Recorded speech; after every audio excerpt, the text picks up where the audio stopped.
പിതാവിന്റെയും പുത്രന്റെയും പരിശുദ്ധാത്മാവിന്റെ നാമത്തിൽ ആമേൻ. വിശുദ്ധ യോഹന്നാൻ എഴുതിയ സുവിശേഷം 8-ാം അധ്യായം 51 മുതൽ 59 വരെയുള്ള തിരുവചനങ്ങൾ. സത്യം സത്യമായി ഞാൻ നിങ്ങളോട് പറയുന്നു, ആരെങ്കിലും എൻ്റെ വചനം പാലിച്ചാൽ അവനൊരിക്കലും മരിക്കുകയില്ല. യഹൂദർ പറഞ്ഞു, നിനക്ക് പിശാചുണ്ടെന്ന് ഇപ്പോൾ ഞങ്ങൾക്ക് വ്യക്തമായിരിക്കുന്നു. അബ്രഹാം മരിച്ചു, പ്രവാചകന്മാരും മരിച്ചു, എന്നിട്ടും എൻ്റെ വചനം പാലിക്കുന്ന ഒരുവനും ഒരിക്കലും മരിക്കുകയില്ല എന്ന് നീ പറയുന്നു. ഞങ്ങളുടെ മരിച്ചുപോയ പിതാവായ അബ്രഹാത്തേക്കാൾ വലിയവനാണോ നീ?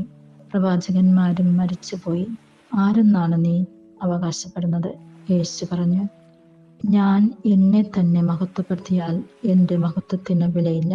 എന്നാൽ നിങ്ങളുടെ ദൈവമെന്ന് നിങ്ങൾ വിളിക്കുന്ന എൻ്റെ പിതാവാണ് എന്നെ മഹത്വപ്പെടുത്തുന്നത്.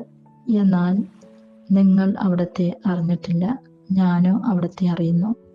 ഞാൻ അവിടത്തെ അറിയുന്നില്ല എന്ന് പറയുന്നെങ്കിൽ ഞാനും നിങ്ങളെപ്പോലെ നുണയനാകും.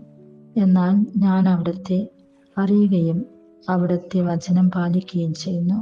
എൻ്റെ ദിവസം കാണാമെന്ന പ്രതീക്ഷയിൽ നിങ്ങളുടെ പിതാവായ അബ്രഹാം ആനന്ദിച്ചു. അവൻ അത് കാണുകയും സന്തോഷിക്കുകയും ചെയ്തു. അപ്പോൾ യഹൂദർ പറഞ്ഞു, നിനക്ക് ഇനിയും 50 വയസ്സായിട്ടില്ല, എന്നിട്ടും നീ അബ്രഹാത്തെ കണ്ടുവന്നോ? യേശു പറഞ്ഞു, സത്യം സത്യമായി ഞാൻ നിങ്ങളോട് പറയുന്നു, അബ്രഹാം ഉണ്ടാകുന്നതിന് മുമ്പ് ഞാനുണ്ട്. അപ്പോൾ അവർ അവനെ എറിയാൻ കല്ലുകളെടുത്തു.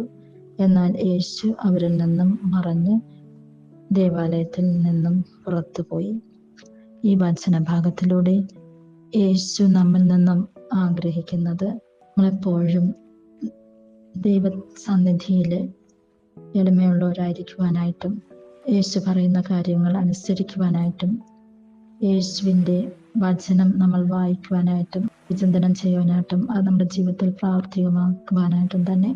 അങ്ങനെയാകുമ്പോൾ ദൈവം നമ്മളിൽ വസിക്കും. നമ്മൾ ചെയ്യുന്ന കാര്യങ്ങളൊക്കെയും നല്ലതായിത്തീരും. നമ്മൾ നല്ലത് ചിന്തിക്കും, പറയും, നമ്മൾ പ്രവർത്തിക്കും. മറ്റുള്ളവർക്ക് നല്ല മാതൃക നിറഞ്ഞ ജീവിതവും കാഴ്ചവെക്കുവാനായിട്ടും സാധിക്കും. അതിനായിട്ടുള്ള കൃപാവരങ്ങൾ പിതാവായ ദൈവം നമ്മൾക്ക് ഓരോരുത്തർക്കും നൽകട്ടെ എന്ന് പ്രാർത്ഥിക്കുന്നു.